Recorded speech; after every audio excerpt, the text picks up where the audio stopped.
Berita TV, Komisi Pemberantasan Korupsi, KPK, akhirnya berhasil memaksa Rafael Alun Trisambodo memakai kaos orange sebagai tersangka. Buntut terkuaknya dugaan modus jahat bisnis, sampingan, permainan pajak yang dijalankan ayah Mario Dandi Satrio.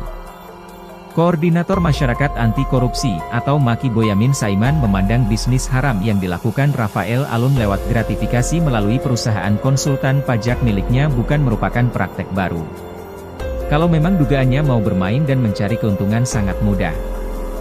Karena sangat banyak wajib pajak ya. Prinsipnya memang tidak ingin bayar pajak, subjek wajib pajak, kata Boyamin saat dihubungi Merdeka.com, Selasa 4 April. Ia membeberkan modus seperti Rafael Alun kerap terjadi. Ketika pihak wajib pajak tidak melaporkan surat pemberitahuan pajak terutang, SPPT, tidak jujur atau lebih sedikit dari seharusnya. Dari situlah, seorang pengawas pajak seperti Rafael akan muncul celah melakukan kecurangan. Nah, kalau ketemu itu ya nanti kemudian. Dia malah diduga mengambil keuntungan dengan untuk melakukan konsultan pajak yang berafiliasi atau berhubungan. Gitu kira-kira cara bermain-mainnya. Jadi ya memang peluang itu besar, ungkapnya. Jadi artinya wajib pajak itu berusaha menghindari membayar pajak maksimal. Kalau bisa minimalkan begitu. Itu diduga juga bisa berkomplot atau bermain dengan siapapun tidak terlepas dari RAT, Rafael Alun, kira-kira gitu gambarannya, tambah dia. Lantas, Boyamin menyarankan agar praktik main mata pembayaran pajak tak terulang.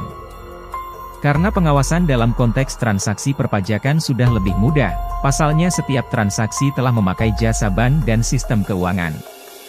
Terlebih telah adanya Undang-Undang No. 9 Tahun 2017 tentang akses informasi keuangan untuk kepentingan perpajakan.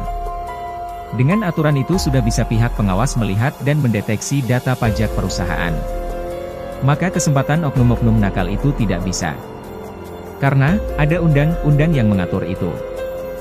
Jadi ada sebuah sistem pajak pengeluaran dan masuk menjadi klop sehingga tidak ada celah oknum pegawai pajak bermain-main lagi, jelasnya. Sebab, lanjut dia, celah permainan pajak terjadi ketika para wajib pajak berusaha tidak patuh. Sehingga ada peluang untuk mengurangi beban biaya pembayaran pajak.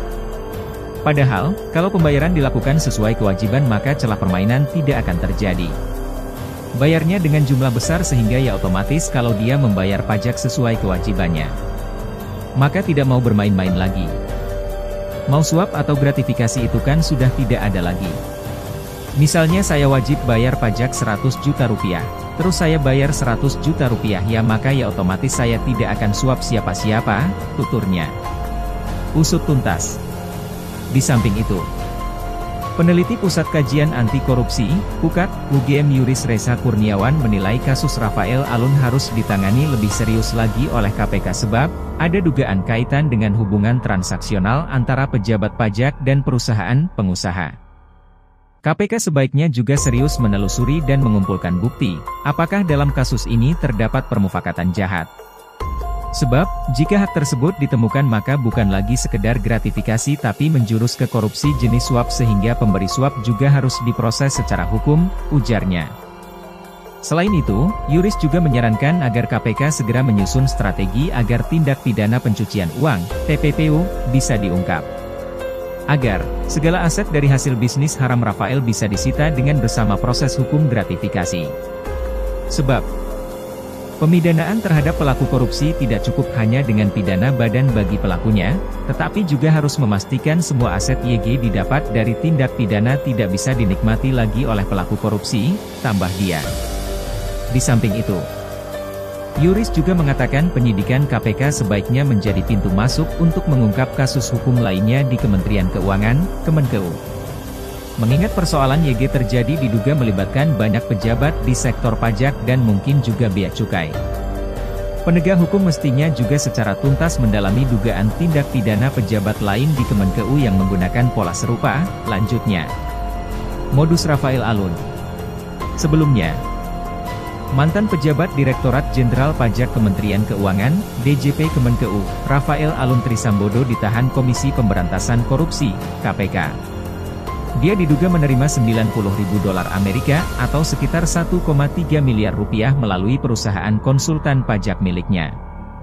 Ketua KPK Komjen Firly Bahuri mengatakan, Kasus ini bermula saat Rafael diangkat menjadi Kepala Bidang Pemeriksaan, Penyidikan dan Penagihan Pajak pada Kantor Wilayah Ditjen Pajak Jawa Timur I pada 2011. Dengan jabatannya tersebut diduga RAT, Rafael Alun, menerima gratifikasi dari beberapa wajib pajak atas pengondisian berbagai temuan pemeriksaan perpajakannya, ujar Firly dalam jumpa pers di Gedung KPK, Jakarta Selatan, Senin 3 April. Firly mengatakan, Rafael juga diduga memiliki beberapa usaha yang satu di antaranya PT Arta Mega Eka Dana, PT AME, yang bergerak dalam bidang jasa konsultansi terkait pembukuan dan perpajakan. Firly mengatakan, pihak yang menggunakan jasa PT AME adalah para wajib pajak yang diduga memiliki permasalahan pajak. Menurut Firly, setiap kali wajib pajak mengalami kendala dan permasalahan dalam proses penyelesaian pajaknya, Rafael diduga aktif merekomendasikan PT AME. Sebagai bukti permulaan awal, tim penyidik menemukan adanya aliran uang gratifikasi yang diterima RAT sejumlah sekitar $90.000 Amerika yang penerimaannya melalui PT AME dan saat ini pendalaman dan penelusuran terus dilakukan, kata Firly. Atas perbuatannya, Rafael disangka melanggar pasal 12 BUU nomor 31 tahun 1999 tentang pemberantasan tindak pidana korupsi sebagaimana telah diubah dengan Undang-Undang Republik Indonesia nomor 20 tahun 2001 tentang pemberantasan tindak pidana korupsi. Saya akan menyampaikan perkembangan informasi terkait dengan kegiatan tangkap tangan dugaan tindak pidana korupsi berupa suap pengadaan barang dan jasa di Basarnas Badan Nasional Pencarian dan Pertolongan tahun 2021 sampai dengan tahun 2023. Dalam kegiatan tangkap tangan ini, tim KPK telah mengamankan 11 orang pada hari Selasa tanggal 25 Juli tahun 2023 sekitar pukul 2 siang di Jalan Raya Mabes Hankam, wilayah Cilangkap, Jakarta Timur, dan di wilayah Jati Raden Jati Sampurna, Kota Bekasi sebagai berikut. MR, Direktur Utama PT IGK, CH, Direktur Keuangan PT IGK, kemudian RK, Manajer Keuangan PT IGK, ER, SPT Treasury PT IGK, DN, Staf Keuangan PT IGK, HW, Supir MR, EH, Staf Keuangan PT IGK, ABC, ini Korsmin, Kepala Basarnas, dan RA, Direktur Utama PT KAU, SA, Bagian Keuangan PT KAU, dan TM, Staf Operasional PT KAU. Adapun kronologis terjadinya kegiatan tangkap tangan adalah sebagai berikut. Diawali dengan diterimanya informasi dari masyarakat mengenai dugaan adanya penyerahan sejumlah uang pada penyelenggara negara atau yang mewakilinya terkait pengkondisian pemenang tender proyek di Basarnas. Pada hari Selasa, tanggal 25 Juli tahun 2023, tim KPK mendapat informasi adanya penyerahan sejumlah uang dalam bentuk tunai dari MR kepada ABC sebagai perwakilan AA di salah satu parkiran bank di Mabes TNI Cilangkap. Tim KPK kemudian langsung mengamankan MR, ER, dan HW di Jalan Mabes Hankam, Cilangkap, dan ABC di salah satu restoran soto di Jati Sampurna, Bekasi.